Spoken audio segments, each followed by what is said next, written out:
Alright guys, welcome back to the channel. Welcome back to the 2012 KX250F build. If you're just finding this channel, consider subscribing. I got a whole playlist. I'll link it down below. So if you guys want to check that out, go ahead. Today I'm going to be getting into the frame a little bit. I've been tinkering around with it a little bit there, trying to get some stuff clean, polished, all that stuff. And I'm going to show you guys what I'm going to do to this frame. So I'm getting the frame all cleaned up and polished here, guys. I'm pretty well where I want to be.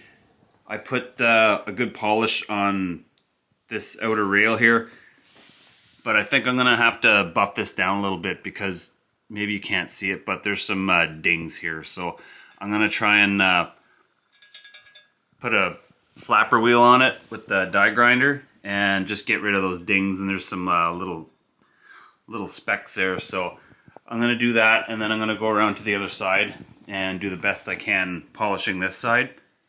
And obviously I'm not going to be able to get in here and things like that. So I'm just going to do my best, because all this is going to be hidden here. This is all you're basically going to see when the frame's done. So I'm going to go ahead and do that, and I'll show you guys how I polish these frames to get this mirror-like finish. Alright guys, so I'm going to be using this flapper wheel with my die grinder here. So I'm going to try and buff out those little imperfections. And then after I'm done that, I'm gonna go ahead and try and polish it again. So I'm gonna do this piece here, and then I'm gonna leave this finished, and then I'm gonna try and match that up after. So I'll show you how I do that.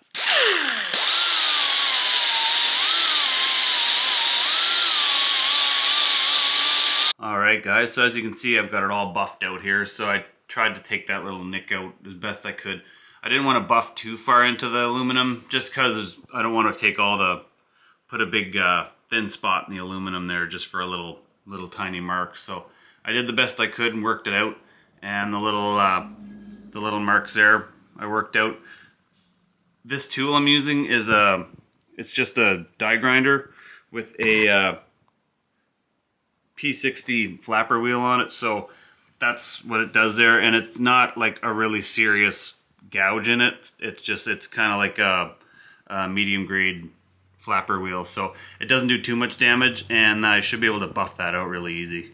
And here's the tool I'll be using here, guys. So this pneumatic buffer, I'm going to put this most abrasive pad on here, and it just sticks on, and I'll use this Mother's aluminum polish, and I'll just go over it with the buffer. Quite often the second and third stage, the softer one and the most soft, I can just do by hand, and then the very last stage I'll go ahead and just put just some shop towel on it and just buff it up, and it comes out pretty good. So I'm gonna hook this up and do the first stage and see how it looks.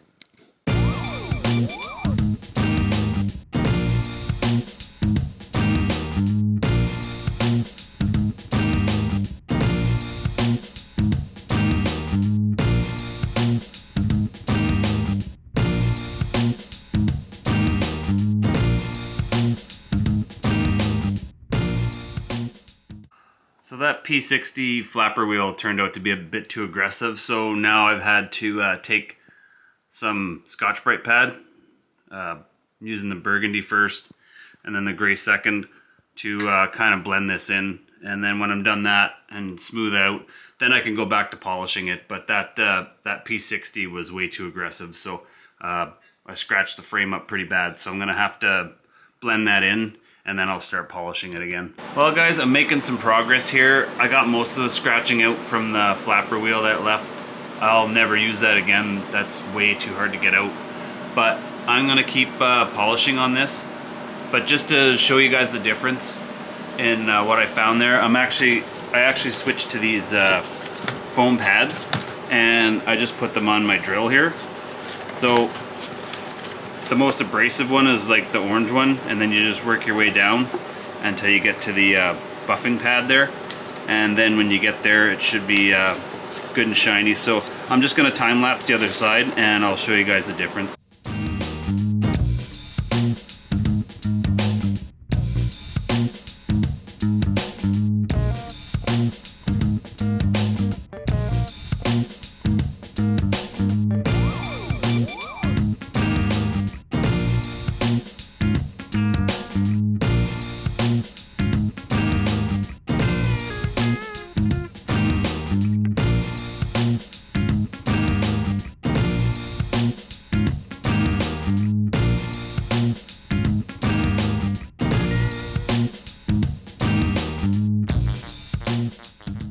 Alright guys, so I'm making some pretty good progress with this frame.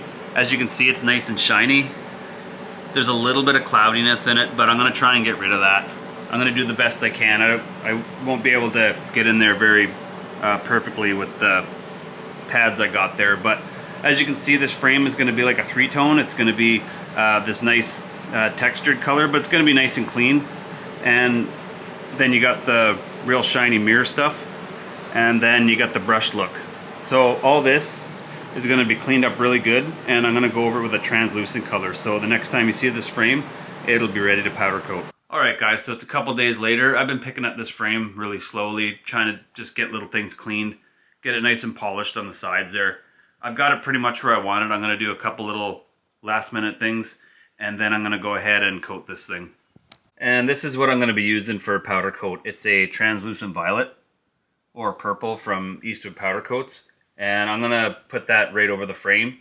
And what I've done to the frame is going to come through the powder coat, but I'm hoping it'll be a nice dark purple.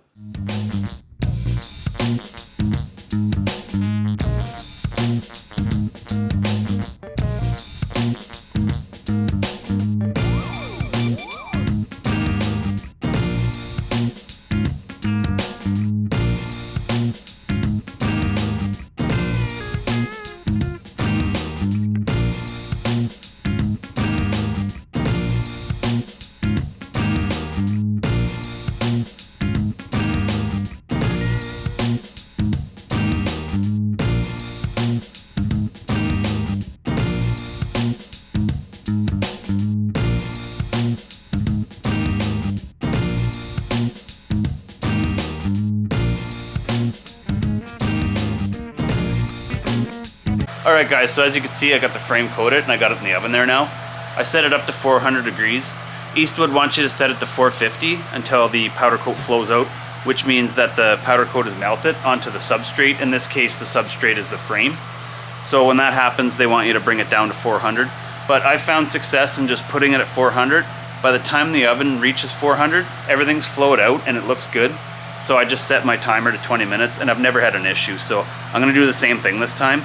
It works out both ways. Like, I've never had an issue doing it Eastwood's way, and I've never had an issue just putting it to 400. So when this oven reaches 400 degrees, which is probably going to be 10 minutes or so, I'll just open it up, have a peek in there. If it's all flowed out, I'll set my timer to 20 minutes, and then we'll have a look at it after. But in the meantime, do I ever have a mess to clean up?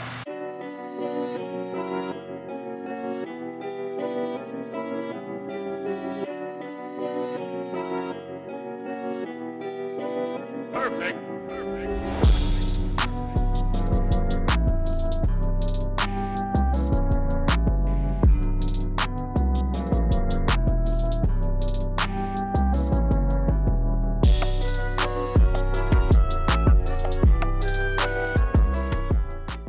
Alright guys, so I'm so stoked about the way this turned out.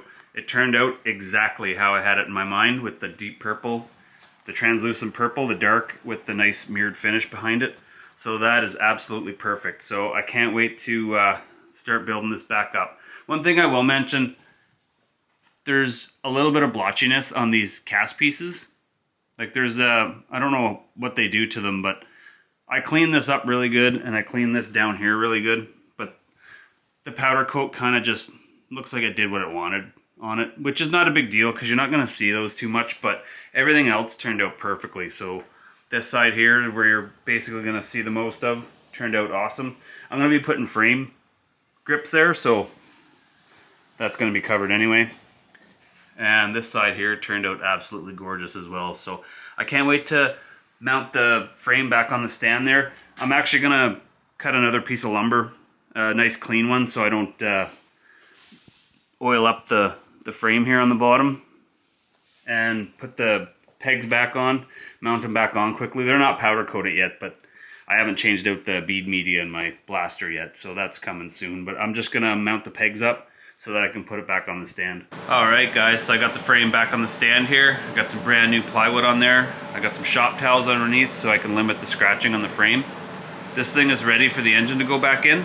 So if you guys want to see that, you're new to the channel, make sure you hit the subscribe button, because this engine here is going to be going back in that frame in the next video. So like I said, hit the subscribe button if you want to see that, hit the notifications bell, and then you'll get notifications when my next video comes up. But with that done, that's going to be the end of the video, guys. Drop a comment down below, tell me what you think of the frame, what I got done to it here. In the next video, like I was saying, that engine's going to go back in that frame. I got my swing arm out for repairs right now. Someone didn't replace the chain slider and the chain wore into the arm, so I've got some other stuff to clean up. I got the rads to do, I got the rad hoses. There's a list of stuff to clean up before this thing starts going back together. Again, if you guys want to see that, you're new to the channel, hit the subscribe button, hit the like button if you like this video. And as always, guys, thanks for watching, and we'll see you in the next one.